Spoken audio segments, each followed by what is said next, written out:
So Summer Youth Musical started in 1967 as its own entity, and they performed as a group of young adults in high school and middle school. They performed at the Notre Dame High School Auditorium as well as Rider High School Auditorium, and they were looking for a permanent place to perform. So Backdoor Theater opened its first show on the main stage here in April of 1976, and then the first Summer Youth Musical was that summer, and for over 50 years now we've had that tradition. Now for Summer Youth Musical, it's open to current 6th to 12th graders, and they audition and perform and produce a fully realized musical. And it is a great opportunity for those that are already involved in theater to meet new friends, to meet new people from around the community, or even those that aren't familiar with theater, as another place to spend their summers, in a place that is safe and inclusive and that cares about them as humans. We look at the youth as the future of our community. They're the future actors here on Backdoor stages.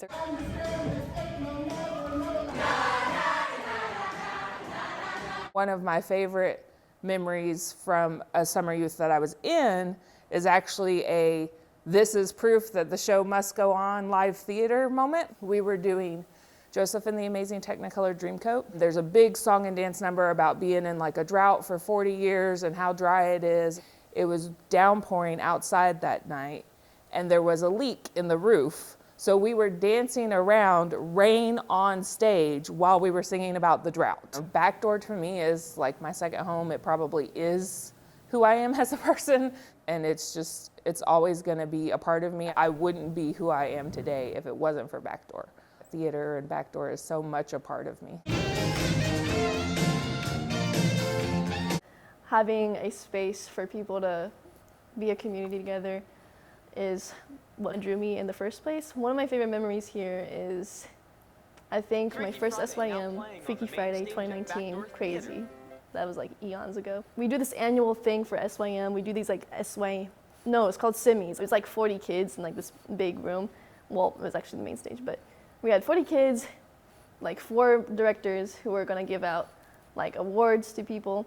And I was like, wow, I'm sitting there with my mom and dad. And then I got to the music director, which happens to be your executive managing director, Jessica Wood. But she had gone up and like, this kid had been so professional. On top of everything, I just wanna give a big shout out to Julian Caraccio. Here's this award. And I sat there and I was like, wow.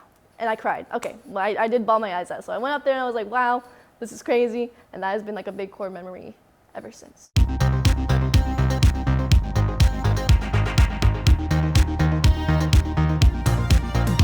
One of my favorite memories was with my cast in Addams Family. This was my first time doing like stage makeup for my character, Uncle Fester. So they had handed me this gray makeup and he had said, just apply it to your face. And I just started going crazy, just all over my face.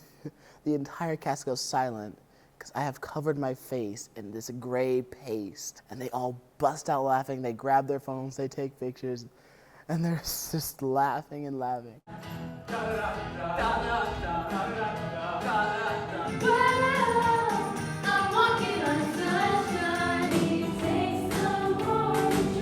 One of my favorite roles was Hades, the Lightning Thief, Percy Jackson musical. So I was, on top of being Hades, I was Poseidon and Dionysus. Had an obscene quick change where I had to go from the upper acting area all the way down, actively changing my clothes to come up in the audience. It's a completely different character in like 2 minutes. But I would do it again in a heartbeat. I will never stop doing theater. I grew up here. I have changed so much as a person because of Backdoor. And originally, theater was going to be my major because I did so much theater here. And even though it's no longer my major, it's still my minor. It's still going to always be a part of me. There's a thing, and I think that people did have a word for this or a phrase for it. I call it observing the threshold. The audience doesn't come to see actors, they come to see characters. And the audience doesn't come to see your real life, they come to see a show. So that observing the threshold does this thing where it allows people that hate each other to play best friends on stage or lovers on stage. One thing you should know about Backdoor, if you come once, you're definitely coming again. If you like what you see, you're gonna come back for more. Whether it's just a show, a play, a musical, the improv, you're gonna fall in love with this theater regardless. It is that good, and it is so honoring to just say, yeah, I volunteer here. You know, we accept and we love and we care for everyone that walks through the doors, whether they're on stage or in the audience. Maybe it's their first time here. You know, it's an honor to have that space and to create such a safe and inclusive environment where everyone feels comfortable being themselves.